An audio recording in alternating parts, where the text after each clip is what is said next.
നമസ്കാരം. മലയാളി വാർത്തയിലേക്ക് സ്വാഗതം.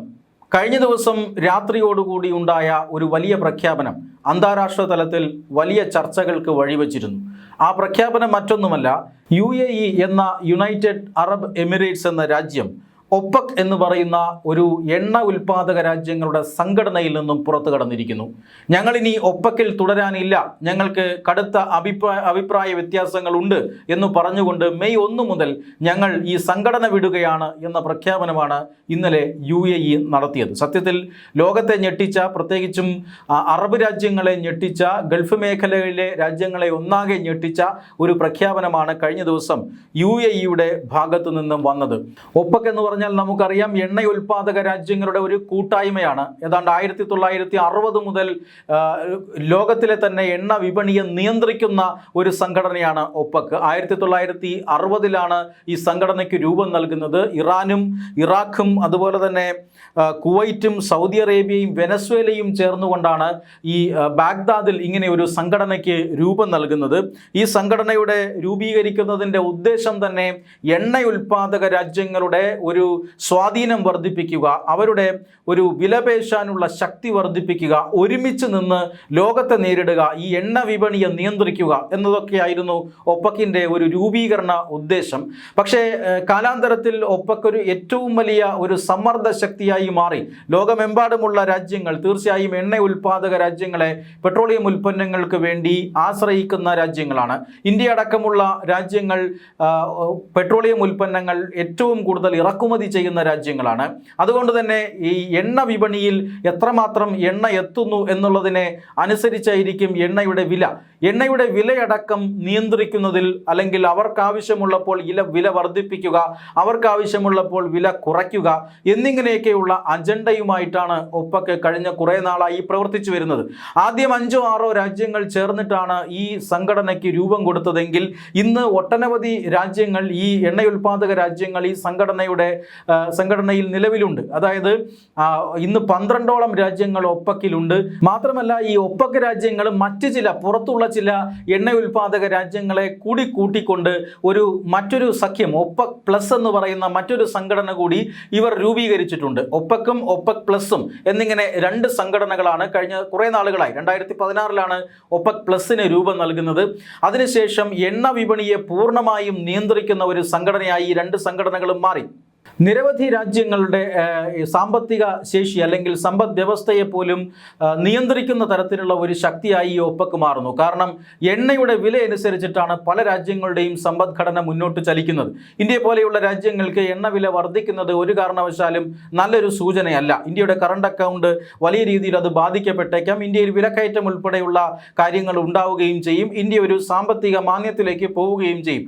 അതുകൊണ്ട് തന്നെ ഇത്തരത്തിൽ എണ്ണ ഉൽപാദക രാജ്യങ്ങളെ ഒരുമിച്ച് നിർത്തിക്കൊണ്ട് എണ്ണവില നിയന്ത്രിക്കുക എന്ന ഒരു ധർമ്മമാണ് കഴിഞ്ഞ കുറേ നാളുകളായി ഈ 2 സംഘടനകളും ചെയ്തു വന്നിരുന്നത്. അമേരിക്ക അടക്കമുള്ള രാജ്യങ്ങൾ ഈ ഒപ്പക്കിനെ പല ഘട്ടത്തിലും വിമർശിച്ചിട്ടുണ്ട്. കൃത്രിമമായി എണ്ണവില ഉയർത്തി നിർത്തുന്നതിനുള്ള ചില നടപടികൾ ഈ സംഘടന നടത്തുന്നു എന്ന് അമേരിക്ക ഉൾപ്പെടെയുള്ള രാജ്യങ്ങൾ ആരോപിച്ചിട്ടുണ്ട്. ഈ ആരോപണങ്ങൾ പലപ്പോഴും സത്യമാണ്. ഇവരെല്ലാം യോഗം കൂടി എണ്ണവില അല്ലെങ്കിൽ എണ്ണ ഉൽപ്പാദനം കുറയ്ക്കാം എന്ന് തീരുമാനിച്ചാൽ വിപണിയിൽ എണ്ണവില ഉയരും. അത് ഇന്ത്യയെ പോലെയുള്ള രാജ്യങ്ങൾക്ക് വലിയ ദോഷം ചെയ്യുമായിരുന്നു. പക്ഷേ അതുകൊണ്ട് തന്നെ ഇന്ത്യ പിന്നീട് ക്രൂഡ് ഓയിൽ ഇറക്കുമതിയുടെ വൈവിധ്യവൽക്കരണം നടത്തി. ഇപ്പോൾ ഈ ഒപ്പക് രാജ്യങ്ങളെ വലിയ രീതിയിൽ എണ്ണ വാങ്ങാനായി ഇന്ത്യ ആശ്രയിക്കുന്നില്ല. ഇന്ത്യ ഇറക്കുമതി ചെയ്യുന്ന എണ്ണയുടെ ഏതാണ്ട് 40 മുതൽ 60-70% വരെ ഇപ്പോൾ റഷ്യയിൽ നിന്നാണ് എണ്ണ വാങ്ങുന്നത്. അങ്കോള അടക്കമുള്ള മറ്റ് ചില ആഫ്രിക്കൻ രാജ്യങ്ങളിൽ നിന്നൊക്കെ ഇപ്പോൾ ഇന്ത്യ എണ്ണ വാങ്ങുന്നുണ്ട്. ഇത്തരത്തിൽ ഇന്ത്യയെ പോലെയുള്ള രാജ്യങ്ങളെ അടക്കം ഒപ്പക്കിൽ നിന്ന് അകറ്റിയത് ഈ പറയുന്ന കൃത്രിമമായി എണ്ണവില ഉയർത്താനുള്ള ഈ ഒപ്പക്കിൻ്റെ അജണ്ടയാണ്. എന്തായാലും ഇപ്പോൾ വലിയ പ്രതിസന്ധിയാണ് ഈ പശ്ചിമേഷ്യൻ യുദ്ധത്തെ തുടർന്ന് ഈ എണ്ണ ഉൽപാദക രാജ്യങ്ങളിൽ ഉണ്ടായിരിക്കുന്നത്. ഈ പ്രതിസന്ധിയുടെ ആക്കം കൂട്ടിക്കൊണ്ടാണ് ഇപ്പോൾ UAE ഈ സംഘടന വിട്ടിരിക്കുന്നത്. ഏറ്റവും പ്രധാനപ്പെട്ട കാര്യമായി UAE അല്ലെങ്കിൽ അതിൻ്റെ കാരണമായി UAE പറയുന്നത് തങ്ങൾക്ക് എണ്ണ ഉൽപ്പാദനത്തിൽ കൂടുതൽ സ്വാതന്ത്ര്യം വേണം. ആ സ്വാതന്ത്ര്യം ഒപ്പക്ക് നൽകുന്നില്ല. രാജ്യത്തിൻ്റെ ദീർഘകാല വികസന താൽപ്പര്യങ്ങൾ പരിഗണിച്ചുകൊണ്ട് ഈ എണ്ണ ഉൽപ്പാദനവുമായി ബന്ധപ്പെട്ട മേഖലകളിൽ കൂടുതൽ നിക്ഷേപം ഉറപ്പുവരുത്തുക എന്ന ഒരു ലക്ഷ്യത്തോടു കൂടിയൊക്കെയാണ് ഞങ്ങൾ പൂർണ്ണമായും രാജ്യ താൽപ്പര്യം സംരക്ഷിക്കാനാണ് ഒപ്പക്ക് വിടുന്നത്. എന്നാൽ ഒപ്പക്കിൻ്റെ പുറത്താണെങ്കിലും ഒപ്പക്ക് പറയുന്ന കാര്യങ്ങളൊക്കെ അനുസരിക്കാൻ, ചില കാര്യങ്ങളൊക്കെ അനുസരിക്കാൻ തയ്യാറാണ്. എണ്ണ വിപണിയുമായി ബന്ധപ്പെട്ട കാര്യങ്ങളൊക്കെ അതുമായി സഹകരിക്കാൻ തയ്യാറാണ്. പക്ഷേ ഞങ്ങൾ സംഘടനയ്ക്ക് പുറത്തു പോകുന്നു എന്ന് UAE പ്രഖ്യാപിച്ചിരിക്കുകയാണ്. അതിൻ്റെ ഏറ്റവും പ്രധാനപ്പെട്ട കാരണം എന്നത് UAEക്ക് 5 മില്യൺ ബാരൽ പെർ ഡേ, ഒരു ദിവസം 5 മില്യൺ ബാരലിലധികം എണ്ണ ഉൽപ്പാദിപ്പിക്കാനുള്ള ശേഷിയുണ്ട്. അത്രമാത്രം നിക്ഷേപം അവർ ആ രാജ്യത്ത് നടത്തിയിട്ടുണ്ട്. പക്ഷേ ഒപെക് രാജ്യങ്ങൾ ഇത്രയധികം എണ്ണ ഉൽപ്പാദിപ്പിക്കാൻ UAE അനുവദിക്കുന്നില്ല. ഏറ്റവും വലിയ നാലാമത്തെ ഒപെക് സംഘടനയിൽ ഏറ്റവും വലിയ നാലാമത്തെ എണ്ണ ഉൽപ്പാദക രാജ്യമാണ് UAE. അതിൻ്റെ എണ്ണ ഉൽപ്പാദന ശേഷി 5 മില്യൺ ബാരൽ എന്നിരിക്കെ 3.4 ബില്യണിന് താഴെയായി ഇവരുടെ ഉൽപ്പാദനം നിർത്തണം എന്ന നിയന്ത്രണം ഇപ്പോൾ ഒപെക് രാജ്യങ്ങൾ മുന്നോട്ട് വച്ചിട്ടുണ്ട്. എണ്ണ ഉൽപ്പാദനം ഒരു 3.8 ഉയർത്തണമെന്ന ഒരു അഭ്യർത്ഥന കഴിഞ്ഞ കുറേ വർഷങ്ങളായി UAE ഈ ഒപെക്കിൽ വയ്ക്കുന്നുണ്ട്.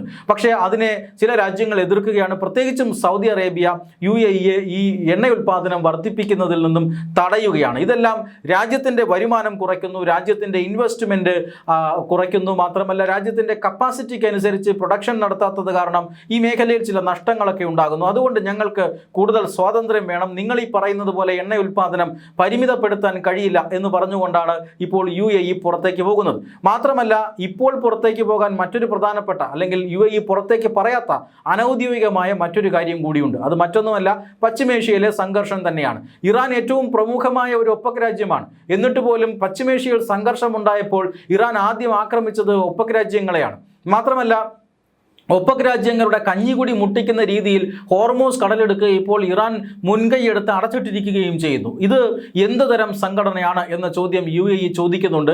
അതുകൊണ്ട് തന്നെ UAE അതിൽ നിന്ന് പുറത്തു കടക്കുകയാണ്. അമേരിക്ക അടക്കമുള്ള രാജ്യങ്ങൾ UAEയുടെ ഈ തീരുമാനത്തെ സ്വാഗതം ചെയ്യുന്നുണ്ട്. ഇതിൽ ഏറ്റവും പ്രധാനപ്പെട്ട കാര്യം, ഈ ഒപെക് രാജ്യങ്ങൾക്കുള്ളിലെ ഏതാണ്ട് 4-ാം സ്ഥാനമാണ് UAEക്കുള്ളത്. അതായത് ഏറ്റവും കൂടുതൽ എണ്ണ ഉൽപ്പാദിപ്പിക്കുന്ന 4ാമത്തെ സ്ഥാനമാണ്. ഏതാണ്ട് 38% എണ്ണ ഉൽപ്പാദനത്തിൻ്റെ കൺട്രോള് ഈ UAE പുറത്തു പോകുന്നതോടുകൂടി ഒപെക്കിന് നഷ്ടപ്പെടും. മാത്രമല്ല UAEയുടെ വഴി പിന്തുടർന്നുകൊണ്ട് മറ്റു ചില രാജ്യങ്ങളും ഈ ഒപെക്കിൻ്റെ പുറത്തു പോകാനുള്ള സാഹചര്യങ്ങളും ഇപ്പോഴുമുണ്ട്. കാരണം പശ്ചിമേഷ്യയിൽ സംഘർഷം നിലനിൽക്കുകയാണ്. യുദ്ധത്തിൻ്റെ കാര്യത്തിൽ ഒരു സഹായവും, അല്ലെങ്കിൽ എണ്ണ വ്യാപാരം നടത്താൻ ഒരു സഹായവും ഈ സംഘടന ചെയ്യുന്നില്ല. എണ്ണവില വർദ്ധിപ്പിക്കുക എന്നതിലുപരി മറ്റൊന്നും ചെയ്യാൻ ഈ സംഘടനയെ കൊണ്ട് സാധിക്കുന്നില്ല.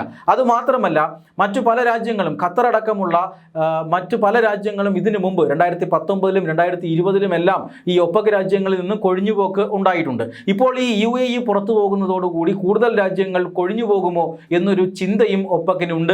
എന്തായാലും അമേരിക്കയുടെ എല്ലാ സഹായവും ഒപെക്കിൽ നിന്ന് പുറത്തു വരുന്ന രാജ്യങ്ങൾക്കുണ്ടാകും. പശ്ചിമേഷ്യൻ പ്രതിസന്ധിയുടെ മറ്റൊരു സൈഡ് എഫക്റ്റായി ഈ ഒപെക് രാജ്യങ്ങളുടെ, അല്ലെങ്കിൽ ഒപെക് എന്ന സംഘടനയുടെ തകർച്ചയിൽ കാണാം. ഭാവിയിൽ ഒരുപക്ഷെ എണ്ണ ഉൽപ്പാദക രാജ്യങ്ങളെ നിയന്ത്രിക്കാനുള്ള ഒരു ശക്തി ഒപെക്കിന് നഷ്ടപ്പെടുമോ എന്ന ആശങ്കയിലാണ് ഒപെക് രാജ്യങ്ങളെല്ലാം.